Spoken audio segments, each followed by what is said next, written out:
Hello and welcome back to the port. I'm the Gap Major and this is WoWs Weekly. WoWs Weekly is a weekly news video covering news of World of Warships Legends week past, current and future, along with channel admin and speculations regarding the game. So this week it started off with the release of the Stalingrad, available for 2 million global XP. A good ship, but not the right ship for the game, in my honest opinion, at the moment. With the lack of there being some actual proper cruisers, legendary tier, it's a bit of a stalemate, and all we end up with is super cruisers or battle cruisers and battleships and destroyers at the moment. With only really the Worcester being an anti-aircraft cruiser being the real alternative cruiser, I guess you could say. Now, I have done a video on the Stalingrad that'll be colored top right now. This week also saw the release of the tier 6 destroyer Charles F. Hughes for 12,500 doubloons, and she's a Benson class destroyer without the torpedo module upgrade and a permanent camouflage. Oh, and minus the turret, but plus 4 40mm guns.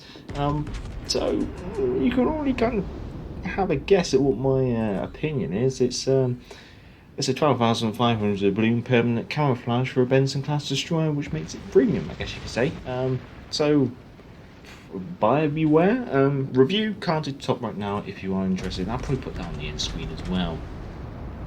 So at the start of this week we saw the ending of Season 5 of Arena, and it's interesting to see that they have released some stats for a change. So from Arena Season 5, the total number of participants was nearly 209,000 players, which is quite interesting to see the size of the player base that actually care about playing Arena. Out of all the wins, 32% were down to base captures, 46% were down to one team basically wiping everyone out, 16% were down to it going down to the timer and then being awarded to the team with the most kills, and 6% ended in a draw. In regards to the choices of ships, it's quite interesting to see how strange the player base is. Like, let's take destroyers for example. The top two destroyers is the Fubuki and the Mahan. Either the extreme torpedo boat or the extreme gunboat, with only hybrid destroyers like the T-61 and the Guardian coming in at 3rd and 4th, and then we got another gunboat at number 5. In regards to cruisers, again some strange choices potentially. The Nuremberg, very exposed 6-inch gun cruiser. So she comes in at first place. Pensacola, a 8-inch gun cruiser with incredibly slow traversing turrets and exposed armor as well. Dallas, a paper thin 6-inch gun cruiser. Dallas is quite an interesting choice. The Grasp-Bay, flying the American flag apparently. 11-inch gun heavy cruiser, I guess you're saying, coming in. But it's interesting. It's cruisers like the Aoba, which I would have thought would have performed very well, would do very well at the player base, due to her a very good armor scheme, which she can actually ricochet 14-inch guns. Actually only coming in at 5th place. In regards to battleships, we've got the California at number 1, which is an interesting one. So a premium battleship. I guess it makes sense to play a premium ship, really, because it will earn you more XP. So I'm putting her aside. The next, the highest ranking tech tree ship is the Bayern. The crazy Bayern with the shells that never really hit the target and lots of secondaries. An interesting choice, I guess you could say. This is followed by the New Mexico, the Tennessee and the Fuso. Fuso is quite an interesting choice, a fast battleship with lots of 14-inch guns. Anyway, that means we are going into Season 6 today, starting on the 16th of September, and it'll be running until September the 20th, starting and ending at 7 AM UTC. And obviously, Season 6, Tier 6 ships. Obviously no carriers allowed, but there are no Tier 6 carriers, so it kind of goes without saying. Team size is still going to be free. Now the maps are changing, this season we are going to have the maps Neighbours, Land of Fire and Crash Zone. Obviously the arms race mechanic will be activated, and that will be as per we had in Season 5, so I won't run through the stats there. Now when it comes to the number of best battles that count towards your total daily, it's still going to be restricted at 10, but divisions are allowed. rewards. So for simply participating, you're going to be getting 5 promotional orders, 2 daily crates and 100 steel. For coming in the top 90%, you'll get in addition another 5 promotional orders, a large crate and another 100 steel. Coming in the top 50%, you're going to be getting an additional insignia, a Russian destroyer, a basic container, and another 150 steel. In regards to coming into the top 25%, you're going to be getting 10 promotional orders, universal accommodation, and 200 steel, in addition to all the other rewards we've already mentioned. Coming in the top 10%, you're going to be getting another universal accommodation, 2 Soviet basic destroyer crates, I guess you could say, and another 300 steel. And if you come in the top place, you'll be getting 1 big Russian destroyer container, I guess you say, 500 doubloons and 500 steel. So that means that what's up for grabs is 1,350 steel maximum if you basically come in the top 1%. So it's an interesting chunk of steel, I guess you could say, but at least the rewards are a bit better than the Season 5. I think we can all admit to that. Well, obviously, with the Charles F. Hughes coming out this week, that means that we've only got 2 more weeks left of the patch, week 4 and week 5, and we have the Zoiho, the Japanese Tier 5 premium carrier, which has to come out, basically. I'd like to hedge my bets and say that she's going to be coming out next week. There's always potential, maybe they might push her into the 5th week, but I'm pretty certain she should be coming next week. It'd make more sense, and then that way you can have more of the hype focused on the next patch in the following week. In regards to redeem codes and things like that, they have released a Video Games Day flag, and the redeem code will be down in the description. Furthermore, there's some interesting developments happening over on YouTube regarding World of Warships Legends.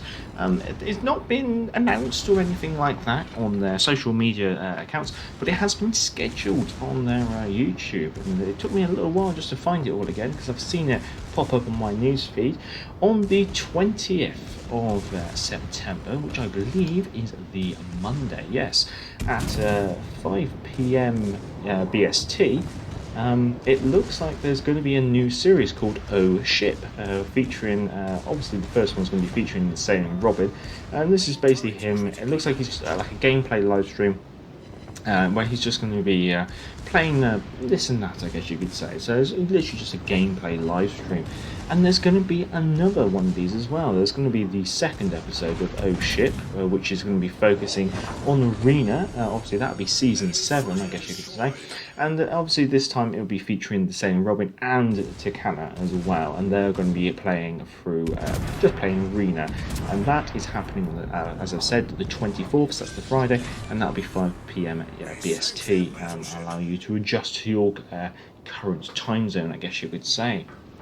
In regards to what's coming up in the future with the game, apart from the Zoiho, well, let's talk about what's going to be happening in the next 3 patches. I mean, it doesn't take a genius to really figure this out, considering that it's basically following the trend. But October, we are basically going to be looking at Halloween content, return of Halloween containers, return of like a Halloween event. What that will be, I don't know. So what that means is we won't be seeing, probably won't be seeing, I should say, Arena or Ranked happening in October. The focus would be on the Halloween event.